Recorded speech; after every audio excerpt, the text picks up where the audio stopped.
اس کا ترجمہ یہ ہے کہ تم پر سلامتی ہو اور اللہ کی رحمت اور اس کی برکتیں ہوں۔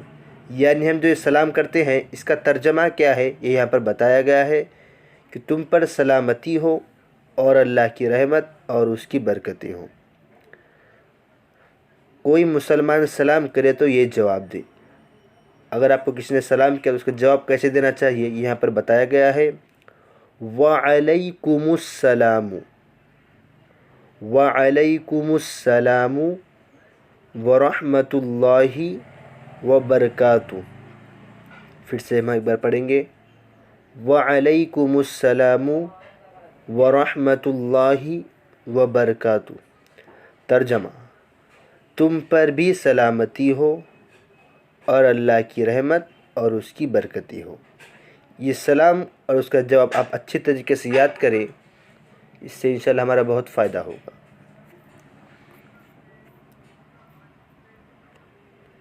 اس کے بعد مسائل کے اندر پچھلے سبق میں ہم نے نواقض وضو یہ سبق پڑھا تھا۔ آج ہم پڑھیں گے وضو کے متفرق مسائل۔ نیل پالش، عورتوں کو نیل پالش نہیں لگانا چاہیے۔ ناخن پر پالش ہونے کی وجہ سے پانی ناخنوں تک نہیں پہنچ پاتا، اس لیے ناخن پر نیل پالش ہوتے ہوئے وضو اور غسل صحیح نہیں ہوگا۔ لہٰذا وضو اور غسل کے صحیح ہونے کے لیے نیل پالش چھڑانا ضروری ہے۔ ہم بھی اپنی ماں بہنوں سے یہ کہیں کہ وہ نیل پالش بالکل نہ لگائے، کیونکہ اس سے وضو اور غسل دونوں بھی صحیح نہیں ہوگا۔ دوسری چیز یہاں پر بتائی گئی ہے لپسٹک۔ عورتوں کو لپسٹک نہیں لگانا چاہیے۔ لپسٹک مختلف کیمیکلوں سے بنائی جاتی ہے اور یہ کئی قسم کی ہوتی ہے۔ اگر یہ تہدار پرت والی ہے تو وضو اور غسل کے وقت اس کا صاف کرنا ضروری ہے، ورنہ وضو اور غسل صحیح نہیں ہوگا۔ لپسٹک لگانے سے بھی اگر لپسٹک تہدار ہے، پرت والی ہے تو اس سے صاف کرنا ضروری ہے، ورنہ اس سے بھی غسل نہیں تو وضو نہیں ہوگا۔ ان دو باتوں کا آپ دھیان رکھیں۔ پینٹ اور انگوٹھے کے کیا مسئلے ہیں وہ میں آپ کو اگلے سبق میں بتاؤں گا۔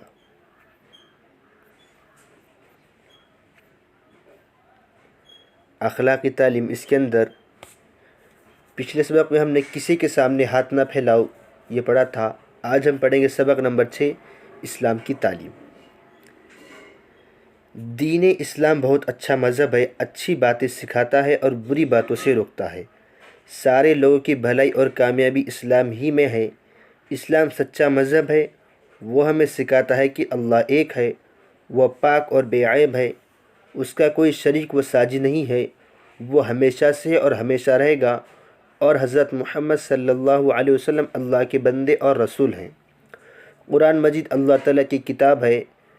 اسلام ہمیں یہ حکم دیتا ہے کہ ہم ماں باپ کے ساتھ اچھا سلوک کریں، بھائی بہنوں کے ساتھ مل جل کر رہیں، رشتہ داروں کے ساتھ صلہ رحمی کریں، کسی کا حق نہ دبائے، کسی کے ساتھ بدسلوکی اور بدتمیزی نہ کرے، بڑوں کی عزت اور چھوٹوں پر رحم کرے، ہمیشہ سچ بولے، کبھی جھوٹ نہ بولے، سب کے ساتھ انصاف کا معاملہ کرے، کسی پر ظلم نہ کرے، پڑوسیوں اور ہمسایوں کے ساتھ اچھا برتاؤ کرے، کوئی بیمار ہو جائے تو اس کی عیادت کے لیے جائے، دل میں کینہ نہ رکھے، کسی کی غیبت نہ کرے، دوسروں کے ساتھ بھی خیر خواہی کا معاملہ کرے، کسی کے حق میں برا نہ چاہے، حلال روزی کمائے اور حرام کمائی سے بچے، زبان سے بھلی باتیں ہی نکالے اور گالی گلوچ اور بری باتوں سے پرہیز کرے، کسی سے کچھ وعدہ کرے تو اس کو پورا کرے، کسی کا مال چھین کر لینا، چوری کرنا یا کسی کا حق دبا لینا بڑے گناہ کا کام ہے۔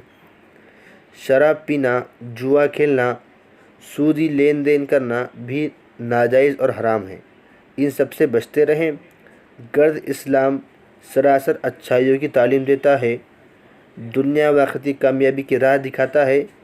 اسلام ہی تمام لوگوں کے لیے نجات کا سیدھا راستہ ہے، اور وہی راستہ لوگوں کو اللہ تک پہنچانے والا ہے۔ ہم زندگی گزارنے کے معاملے میں آزاد نہیں ہیں کہ جس راستے پر چاہے چلے، اس لیے کہ ہر راستہ اللہ تک پہنچانے والا نہیں ہے، بلکہ اللہ تک پہنچانے والا راستہ صرف اسلام سے ہے۔ جو شخص بھی اسلام سے ہٹ کر زندگی گزارے گا اسے کبھی کامیابی نہیں مل سکے گی، اسے ہمیشہ نقصان اٹھانا پڑے گا، کیونکہ اللہ تعالیٰ کے نزدیک دین اسلامی پسندیدہ اور مقبول دین ہے۔ اس کے علاوہ کوئی دین اور دھرم اللہ کے ہاں مقبول نہیں ہے۔ قرآن کریم میں اللہ تعالیٰ کا ارشاد ہے، بے شک معتبر دین تو اللہ کے نزدیک اسلام ہی ہے۔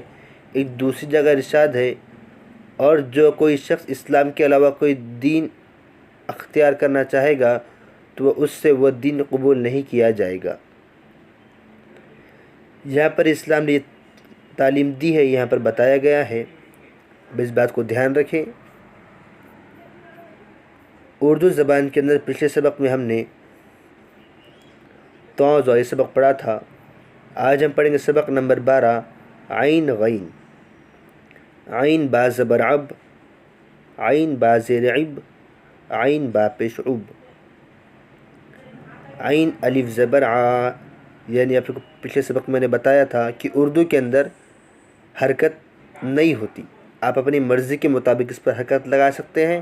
مشق کرنے کے لیے ہم اس پر زبر کی حرکت لگا کر پڑھیں گے۔ عین الف زبر ع، عین جیم زبر عج، غین دال زبر غد، غین را زبر غر، غین شین زبر غش، عین صاد زبر عص، عین طا زبر عط، عین فا زبر عف، عین کاف زبر عق، غین میم زبر غم، عین نون زبر عن، عین ہا زبر آہ۔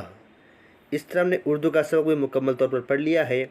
آپ اس سبق کو اچھی طریقے سے یاد کریں اور اس سے اپنے رشتہ دار اور دوستوں کو بھی شیئر کریں تاکہ وہ بھی گھر بیٹھے مکتب سے فائدہ اٹھا سکیں۔